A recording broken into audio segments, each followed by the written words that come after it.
యేసుక్రీస్తు నామంలో అందరికీ వందనాలు. ప్రియదేని బిడ్డలారా, బాగున్నారా? ఈ రోజుల్లో ఎన్నో సంవత్సరాల నుంచి మేము అనేక బాధలు, సమస్యల నుండి ఇబ్బంది పడుచున్నామని ఎవరైతే బాధపడుచున్నారో వారందరికీ ఒక సంగతి తెలియజేస్తున్నాను. యేసుక్రీస్తు గొప్ప దేవుడండి. ఆయన ప్రతి వారి అవసరం తీర్చే దేవుడు.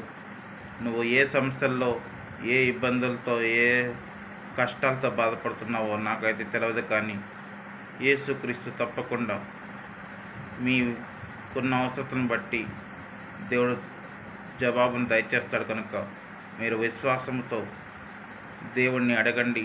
మీ ప్రార్థన అవసరతలు తెలియపరచండి. మీ కొరకు ప్రార్థన చేస్తాను. దేవుడు తప్పకుండా కార్యాలు జరిగిస్తాడు. నేను నమ్ముచున్నాను, మీరు నమ్మండి. మీ బాధలన్నీ తీసివేసి నా దేవుడు మీ జీవితాల్లో సంతోషం దయచేయనుగాక.